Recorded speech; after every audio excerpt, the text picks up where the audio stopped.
The most massive tsunami, perfect storm is bearing down upon us. This perfect storm is mounting a grim reality, increasingly grim reality, and we are facing that reality with the full belief that we can solve our problems with technology, and that's very understandable. Now, this perfect storm that we are facing is the result of our rising population, rising towards 10 billion people, land that is turning to desert, and of course, climate change. Now, there's no question about it at all. We will only solve the problem of replacing fossil fuels with technology. But fossil fuels, carbon, coal, and gas, are by no means the only thing that is causing climate change. Desertification is a fancy word for land that is turning to desert, and this happens only when we create too much bare ground. There's no other cause. And I intend to focus on most of the world's land that is turning to desert. But I have for you a very simple message that offers more hope than you can imagine. We have environments where humidity is guaranteed throughout the year. On those, it is almost impossible to create vast areas of bare ground, no matter what you do. Nature covers it up so quickly. And we have environments where we have months of humidity followed by months of dryness, and that is where desertification is occurring. Fortunately, with space technology now, we can look at it from space. And when we do, you can see the proportions fairly well.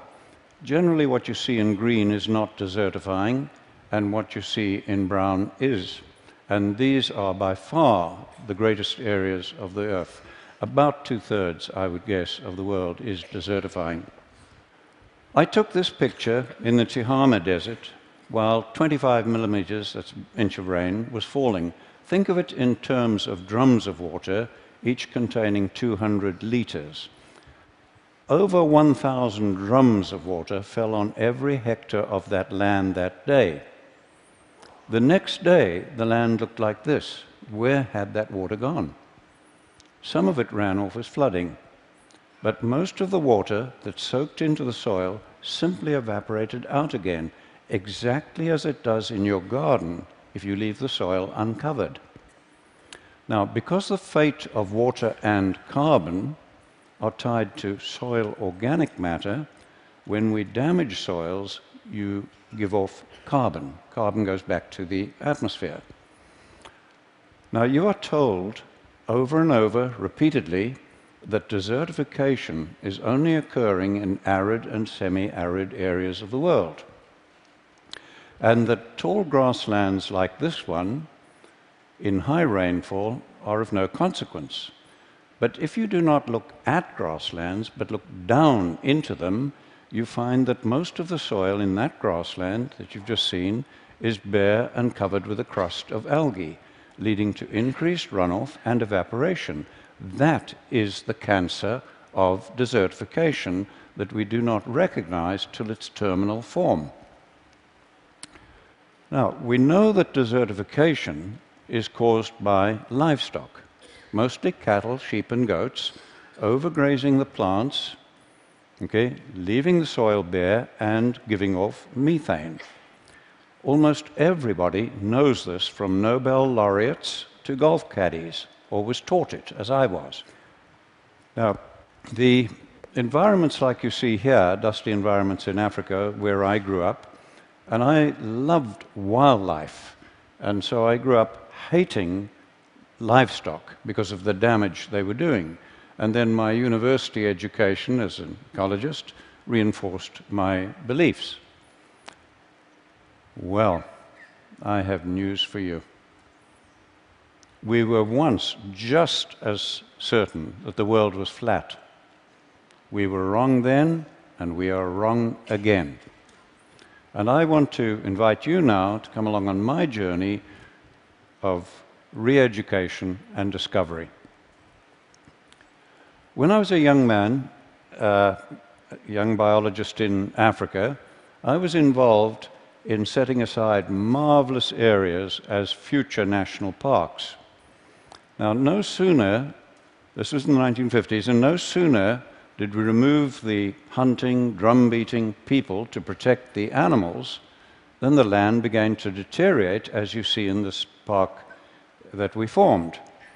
Now, no livestock were involved, but suspecting that we had too many elephants now, I did the research and I proved we had too many, and I recommended that we would have to reduce their numbers and bring them down to a level that the land could sustain.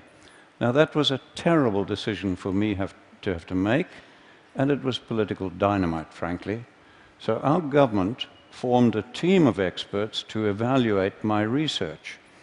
They agreed with me, and over the following years, we shot 40,000 elephants to try to stop the damage. And it got worse, not better. Loving elephants as I do, that was the saddest and greatest blunder of my life, and I will carry that to my grave. One good thing did come out of it. It made me absolutely determined to devote my life to finding solutions. When I came to the United States, I got a shock to find national parks like this one desertifying as badly as anything in Africa. And there'd been no livestock on this land for over 70 years. And I found that American scientists had no explanation for this except that it is arid and natural.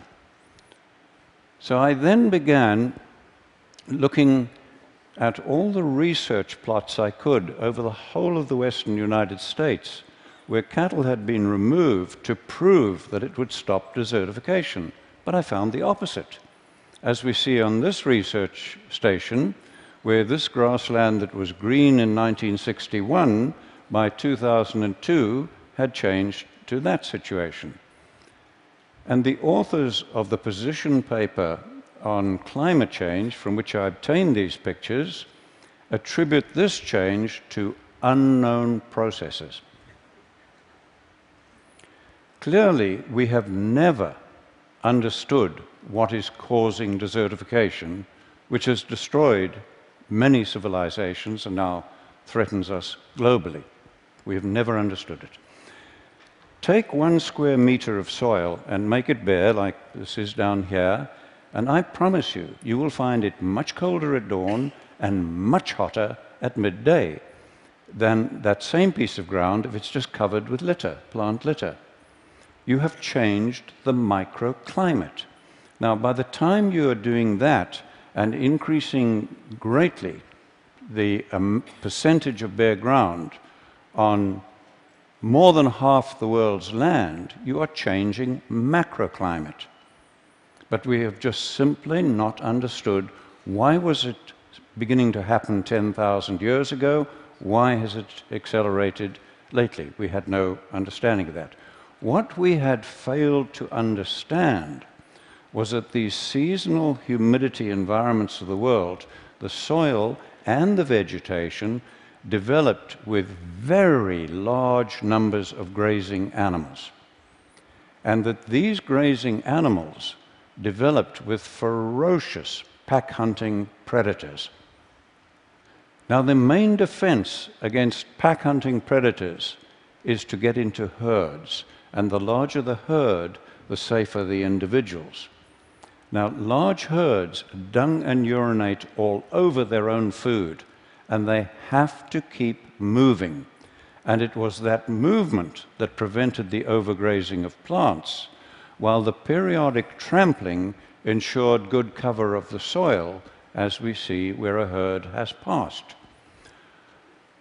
This picture is a typical seasonal grassland. It has just come through 4 months of rain, and it's now going into 8 months of dry season.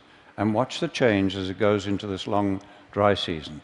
Now, all of that grass you see above ground has to decay biologically before the next growing season, and if it doesn't, the grassland and the soil begin to die. Now, if it does not decay biologically, it shifts to oxidation, which is a very slow process, and this smothers and kills grasses, leading to a shift to woody vegetation and bare soil releasing carbon. To prevent that, we have traditionally used fire. But fire also leaves the soil bare, releasing carbon. And worse than that, burning 1 hectare of grassland gives off more and more damaging pollutants than 6,000 cars. And we are burning in Africa every single year more than 1 billion hectares of grasslands, and almost nobody is talking about it. We justify the burning as scientists because it does remove the dead material and it allows the plants to grow. Now, looking at this grassland of ours that has gone dry, what could we do to keep that healthy? And bear in mind, I'm talking of most of the world's land now. Okay? We cannot reduce animal numbers to rest it more without causing desertification and climate change. We cannot burn it without causing desertification and climate change. What are we going to do?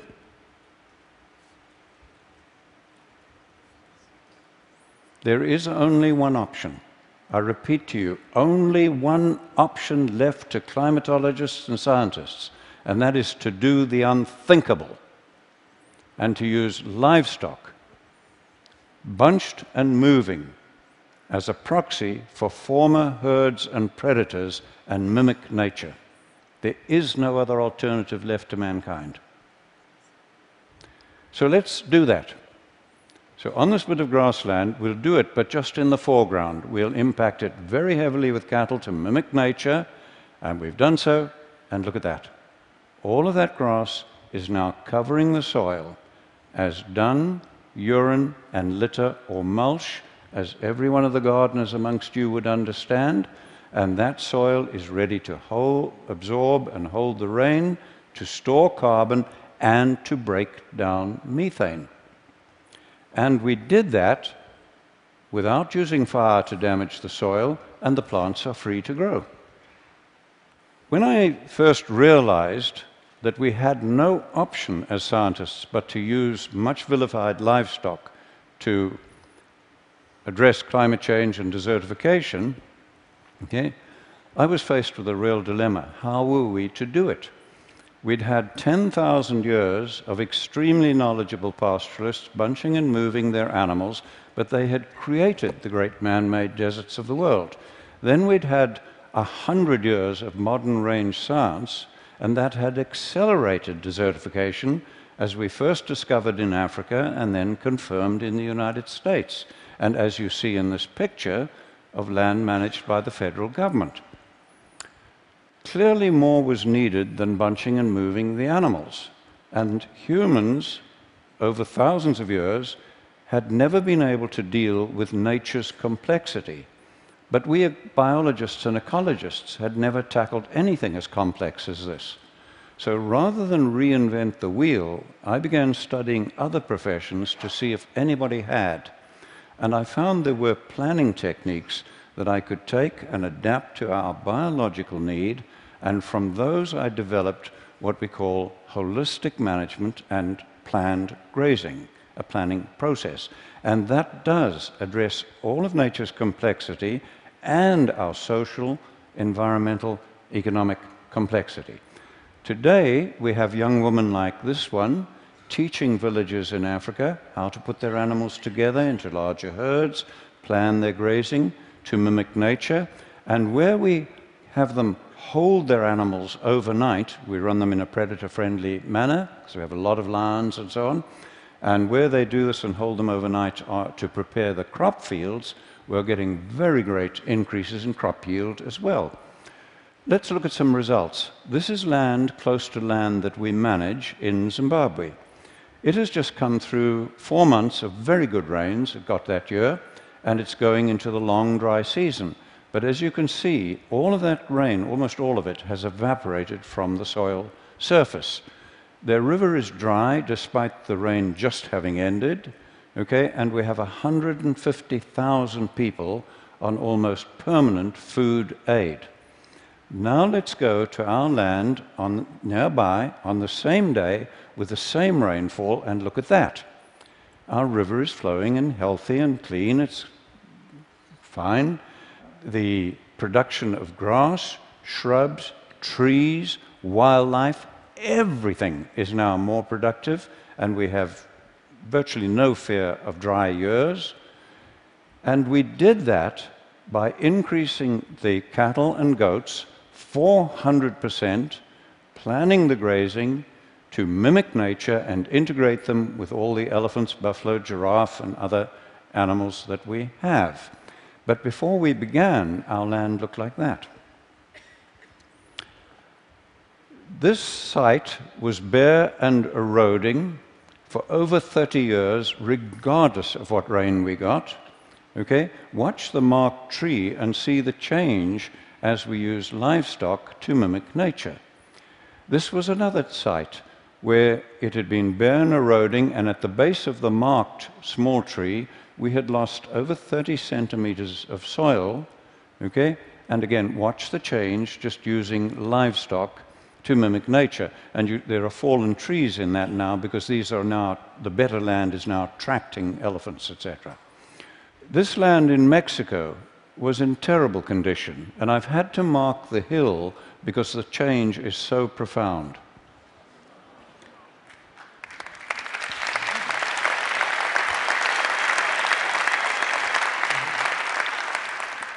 I began helping a family in the Karoo Desert in the 1970s, turn the desert that you see on the right there back to grassland, and thankfully now their grandchildren are on the land with hope for the future.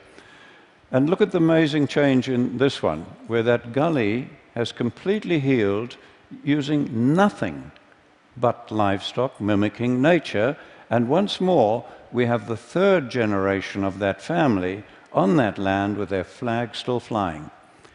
The vast grasslands of Patagonia are turning to desert, as you see here. The man in the middle is an Argentinian researcher, and he has documented the steady decline of that land over the years as they kept reducing the sheep numbers.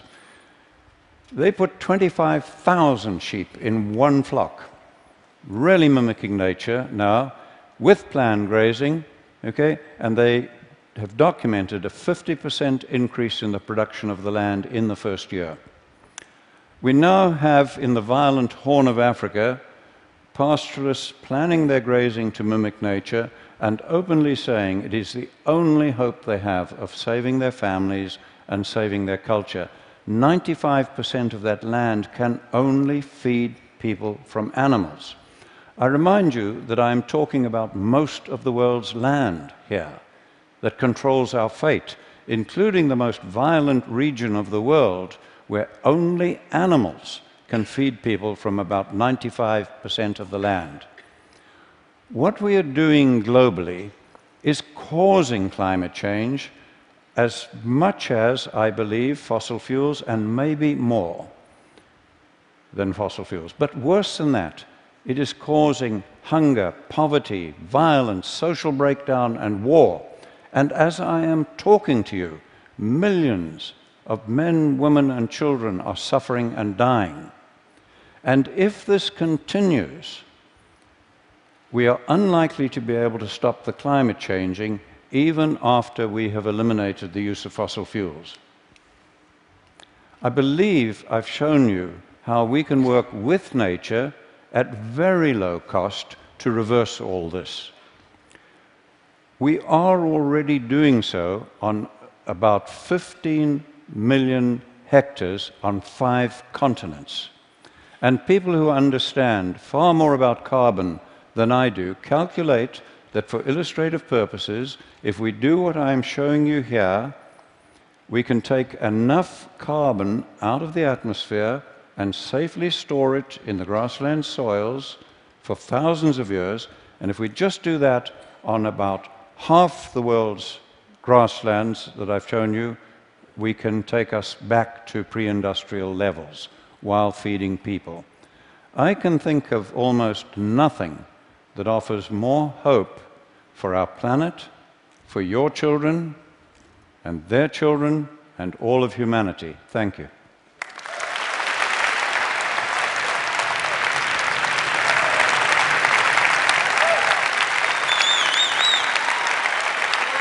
Thank you. Well.